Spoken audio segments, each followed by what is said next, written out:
దేవునికి స్తోత్రం. ఏదైనా అద్వితీయ సత్య స్వరూపుడగు దేవదేవుడైన యెహోవా పరిశుద్ధ వాగ్దానం. మిమ్మను పిలిచినవాడు పరిశుద్ధుడైన ప్రకారం మీరును సమస్త ప్రవర్తన యందు పరిశుద్ధులై ఉండుడి. 1 పేతురు 1:16. ప్రియా అద్వితీయ సత్య స్వరూపుడగు దేవదేవుని బిడ్డలారా, ప్రభువైన యేసుక్రీస్తు ఘనమైన నామములో మీ అందరికీ నా హృదయపూర్వకమైన శుభాలు ఈ ఉదయకాల సమయంలో ప్రభు పేరిట మీకు తెలియపరుస్తున్నాను. దేవాదేవుని బిడ్డలారా, మీరందరూ బాగున్నారు కదూ?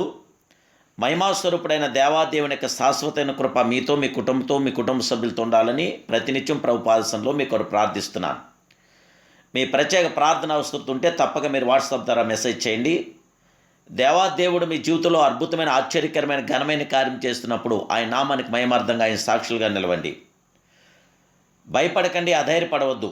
ప్రభు మనతో ఉన్నాడు. మీరు కృపకే కానీ ధర్మశాస్త్రం లోనైన వారు కాదు కనుక పాపం మీ మీద ప్రభుత్వం చేయదని దేవుడి వాక్యం మనకు తెలియపరుస్తుంది. క్రైస్తవ జీవితము అనేకులకు పోరాట జీవితంగా ఉన్నది. అయ్యో పాపము నా మీద ఏలుబడి చేయనేమో, అపవిత్రత నన్ను జయించునేమో, నేను పవిత్రత కోల్పోదునేమో అని వారు ఎల్లప్పుడూ కలవరపడుచున్నారు. అయితే పాపం మీ మీద ప్రభుత్వం చేయదని అపోస్తుడైన పౌలు ఖచ్చితంగా రాయిచున్నాడు.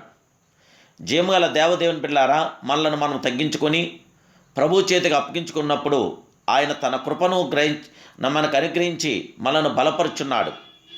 ప్రభువా, నీ కృపను బట్టి నన్ను స్థిరపరచము, నాకు సహాయం చేయము, నా శక్తి చాలదు అని ప్రార్థించిన కొలది ప్రభు తన కృపను దయచేస్తున్న మహిమాస్వరూపుడైన మనం ఆత్మతో నింపబడి ఉండాలి. ఎల్లప్పుడూ ప్రార్థనాపరులమై దేవాదేవుడికి మహిమార్థంగా మన జీవితాలు కొనసాగుతూ ఉండాలి. ఉదయకాల ప్రార్థనా ధ్యానము ద్వారా మండుచు అగ్నివలే మనం ఉండాలి. ఆలోచించండి దేవదేవుని బిడ్డలారా, నిప్పు రవ్వ మీద ఈగలు కానీ దోమలు కానీ వచ్చి కూర్చుండట్లేదు. అదే సమయంలో నిప్పు రవ్వ చల్లారి బొగ్గుగా మారినప్పుడు దాని మీద సంతోషంగా వచ్చి అవి కూర్చుంటాయి. అలాగే మీరు పరిశుద్ధాత్మ అభిషేకంతో మీరు మండించబడుతున్నప్పుడు శత్రువు మీ మీద దాడి చేయలేడు. ఎలాంటి శోధనలు కీళ్ళు మనకు రావు. ప్రభు మనలో కూడా ఉండి గొప్ప కార్యం చేయగల గొప్ప దేవుడే. ప్రార్థనా జీవితంలో వెనుకబడినప్పుడు కోపము మండిపట్ట మన మీద దాడి చేయను. అందువల్ల మనం సాత్వికము, దైవిక ప్రేమను కోల్పోవచ్చున్నాం. మన నాలుకను మన సాధుల్లో ఉంచుకోలేకపోవచ్చున్నాం. పాపం మన మీద ప్రభుత్వం చేయుచున్నది. జయముగల దేవుని బిడ్డ, నీకు నేరారోపణ చేయి మనసాక్షి ఉంటే ప్రభు యొద్దకు వచ్చి కన్నీటితో ప్రార్థించి పాపమును జయించు మార్గము వెతకండి. మంచి మనసాక్షి కలిగి ఉండండి. పరిశుద్ధతను కాపాడుకోనండి.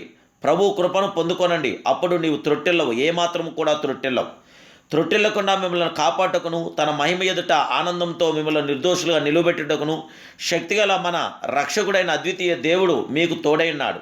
కనుక భయపడకండి, అధైర్యపడకండి. మిమ్మల్ని పిలిచినవాడు పరిశుద్ధుడైన ప్రకారం మీరును సమస్త ప్రవర్తనందు పరిశుద్ధులై, పవిత్రులై, పరిశుద్ధాత్మ దేవుడికి మహిమకరంగా, పరిశుద్ధాత్మ దేవదేవుడి ఘనతగా మీ జీవితాలు కొనసాగించినలా దేవదేవుడు తన శాశ్వత కృప మీకు అనుగ్రహించి మీ జీవితంలో నిండైన మేలైన ఘనమైన కార్యం జరిగించి మిమ్మల్ని బహు బలమైన సాధనలుగా నిత్యమాయన చేయబడి నడిపించగల గొప్ప దేవుడు. ఆ దేవాదేవుడికి మహిమకరంగా మీరు ఆ దేవాదేవుడి కనుక జీవితాలు కొనసాగిస్తూ ప్రార్థించండి. ప్రార్థనలో ఏకీభవించండి. మహాపరిశుద్ధుడు, మహోన్నతుడు, సర్వోన్నతుడైన మా ప్రియ పరమ తండ్రి, మీ యొక్క పరిశుద్ధమైన ఘనమైన నామానికి వందనాలు, స్తోత్రాలు తెలియజేస్తున్నాం. అద్వితీయ సత్య స్వరూపుడా, ఈ ఉదయకాల సమయంలో మీరు మమ్మల్ని ప్రేమించి మీరు మాకు ఇచ్చిన ఈ శుభవాగ్దానం బట్టి మీకు స్తోత్రాలు. వాగ్దాన సూర్యుడా, వాగ్దానాల నేత్రుడా, నీకు స్తోత్రాలు. మీ బిడ్డలను మమ్మల్ని అందరినీ మీరు బలపరచండి. నైనా మమ్మల్ని మీరు పరిశుద్ధులుగా ఉంటాకే మీరు పిలిచారు కనుక మా సమస్త ప్రవర్తన యందు మేము పరిశుద్ధులమై దేవా మీ కృపను పొందుకోవడానికి, మీ కృపాకినాలు మా మీద ఉదయించడానికి, మీతో మేము కొనసాగడానికి యథార్థమైన మనస్తాలు మాకు దయచేసి యథార్థమైన జీవితాలు మాకు అనుగ్రహించి నిత్యం నిరంతరం మీలో కొనసాగటానికి మీ కృప మీ బిడ్డలను మాకు అందరికి దయచేయమని, ఈ దినమంతా మీ కృప చొప్పున బలపరిచి ఈ దినం మొదలుకొని బిడ్డలందరి జీవితంలో విజయం దయచేయమని అడుగుచున్నాను పరమ తండ్రి. Amen, amen.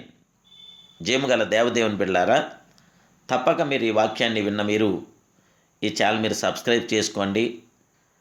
మేము పెట్టే ప్రతి వీడియో మీకు వస్తుంది. పరిశుద్ధాత్మ దేవుడు మీకు తోడైన గాక.